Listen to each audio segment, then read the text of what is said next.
Being here today, Paul, Jeff and Dawn, would you like to introduce yourselves, Jeff? I'm Jeff Hodges, I'm Sport and Leisure Manager, and one of the facilities I look after is Broughton Leisure Centre, which benefited from the swimming pilot. I'm Dawn Williams, Sport and Leisure Manager for Earlham and Cadishead Leisure Centre and Eccles Leisure Centre, which also has seen an impact following the swim local funding. I'm Paul Bland, I'm Sport and Leisure Manager for Worsley Leisure Centre and Swinton and Pendlebury. Worsley benefited through the swim pilot money. And today I'd just like to ask you, what impact has the swim pilot had on your facilities? Looking at the successes, the capital work that's taken place, and the community side as well. Jeff? I think from an infrastructure point of view, the initial changes that we were able to make to the layout of the building, so we introduced things like separate showers, private showers, we introduced a new vanity area, family changing and those sorts of things which kind of instantly had an impact on the sort of clientele that we attract into the site. Broughton's from a really diverse area, so we had a lot of people that don't like getting changed in sort of village style changing rooms and things like that, and then because of the programme that we had around single gender, we've got a big male only and a big female only programme, so to kind of support attracting people into those sort of activities, those changes that we made a real difference to the people who were attending those, so and it's helped increase the attendances as well as we've gone along. Thank you, Jeff. Dawn, how's it impacted your facilities? Eccles was significantly, I suppose, different to the development that took place at Broughton. As the manager of the facility, ideally, what I would have loved is to have created a village-style changing area for that site because it's extremely busy.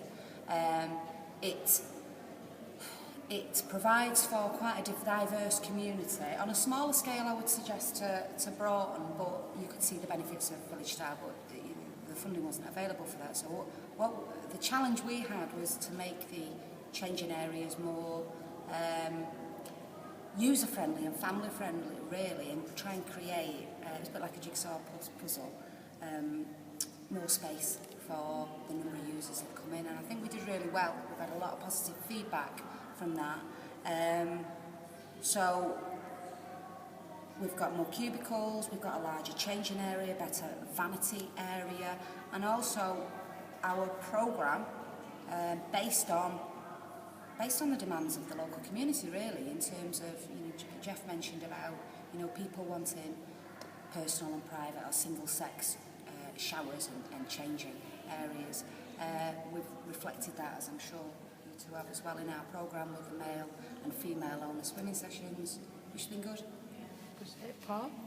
Over at Worsley, the impact with capital was seen in all new lighting in the changing areas. We introduced some shower cubicles because we previously had open showers in the village change area, and that was very well received.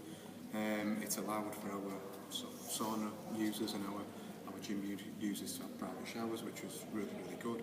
The feedback on the introduction of the cleaning staff that we got was excellent, and we'd like to continue that once at the end of the pilot. I think that was very, very well received. The comments we were getting through our MPS system in relation to cleanliness in our area is probably no different to what Jeff was saying. Because we are under financial restrictions because of the way the business is at the moment. But the introduction with the cleaning staff I thought was real positive. It did very, very well, and hopefully we can continue that going forward. Thank you. And how do you feel the swim activators, what their impact and their, I know it's down to a single role now, but how do you feel they're going forward, the role of the swim activator falls within your facilities and the community areas? I think the sort of initial impact that they had, bringing new people into the facilities and things was really positive. And the nice bit about that is that there's now a legacy from that, some groups that have been established and sessions that have been established and people that are attending those, and I guess it's the kind of same for us all, is that, they're ongoing now. They've started off the swim activators, did that initial kind of legwork to build those relationships and, to kind of encourage people across into the sites. And we continue to sort of reap the benefits from it. So. I mean, I think personally, because we've all worked in leisure for a long time, with the right people, which we did have in Salford, I hasten to add, we used to work like that years ago. We used to have a big presence in the community, and we were able to do a lot of the things the swim activators did a long time ago. So we had that expectation that this was going to work, and it didn't just work. I think it surpassed. I know certainly in my area, the swim activator I had, the community involvement, the legacy certainly. It brightened everything. Do you know what I mean? It brought, and it involved the staff on site as well, you know, and more people were looking at the programme as opposed to, well, this is when the swimming times are.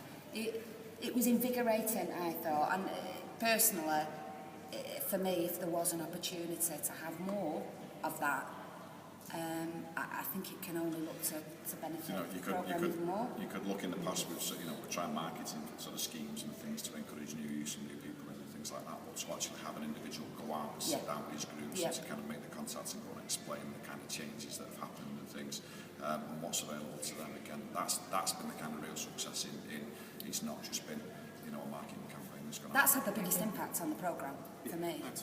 Would you agree? I think in the area I manage, the swim activator has been very, very good.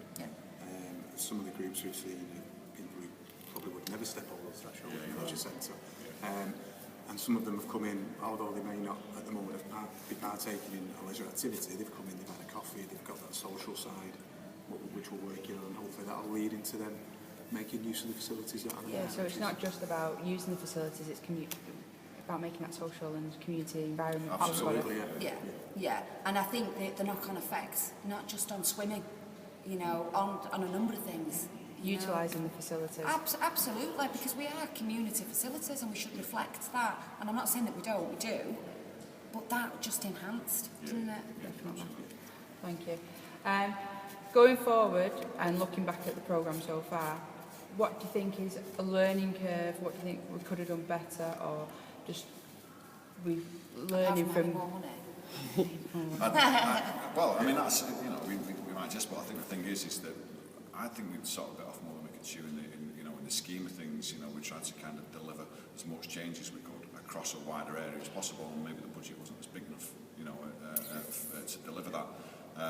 It would have been nice to kind of either concentrate that sum of money on a smaller number of projects for a better quality, or to have kind of more money to kind of deliver it across the city. So I think it was a case of we just, you know, we have this kind of way of trying to deliver things as cheaply as we possibly can. It's just a mindset. Yeah, I think that's just the way the organisation is. We want everything.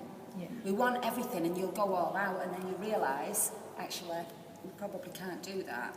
And then it's because we have so much goodwill as well, don't we, from staff on site. But it's a good point. I think Jeff's right there. Would you look maybe in the future? Do you pump it all into maybe 1 or 2 sites rather than 5 or 6? Or all sites, but 1 or 2 programmes. You know, there are a number of ways of doing it, aren't there? I think because for my site there was quite a lot of change as far as the building layout was concerned, so it meant a big effect on the changing rooms. So a lot of work went on the changing rooms, so we had, you know, choices of whether we sort of try and partition areas off and do the work behind the partitions, or whether we close the area to do it. And it was a financial decision not to close, and a service decision as well, not to close the area while we did it. So again, that kind of draws out the length of the project. You know, it's not great while it's happening, because really you're in the changing area, nobody really wants to kind of go and get changed, and you know, while there's workmen in there, while there's, you know, albeit that they're behind screens and things, but the noise, the dust, you know, everything else that kind of goes on. So, but the flip side is the customers seeing that we are investing, and they see it as we are investing. And I do think it really is still early days yet, isn't it? As we can sit here and say we think it's been a great success. Well, let's see. You know, there's still it's up to us now to own it, to make it work, and make the necessary changes. Yes. Yeah. Worstly, I think the feedback from users has been very, very positive. Yeah, it has. It's been really, really positive. It has, but it's what we do next with it, isn't it, as well? You know, we have a responsibility now to build on what the swim activators have done, and see if we can continue to work. And that was my last question, sorry. Dawn, thank you. That's all right. I haven't read your notes. The sustainability of the programme and going forward, even though the funding's finished, moving forward, like you just said, sustainability. I think for the swim activator, the decision, obviously, we've benefited from the funding, the decisions we made on, like you say, the longevity and the sustainability of the swim activator roles. You know, how much we see that as a benefit, you know, and do we as an organisation, do we move on that and keep these people in a permanent position? Yeah. Yeah. I hope so. And you would hope as well that, you know, that some of that has rubbed off on the sites that had direct involvement with, you know, that desire to inspire to, and it's not all about change. We don't necessarily have to change our programmes. Actually, we might have great programmes that people just aren't aware of them. As it is, we've actually, yeah. But as it is, we've actually changed the programme based on information that's been brought back from the communities, and to date, it's working. Yeah. But again, it's that, you know, that whether at some point in the future we kind of revisit the whole thing just to make sure that we're still kind of in check with, you know, with what it is that people want. So, you know, the work that has been done certainly won't go to waste, because it's freshened the programmes, you know, it's kind of talks a lot about, you know, some of the things that people want to see within the sites. So, you know, I think to kind of, you know, to keep revisiting it is the right thing to do. Right, brilliant. Well, thank you very much for your time today. I know you're all very busy, and thank you very much. I am.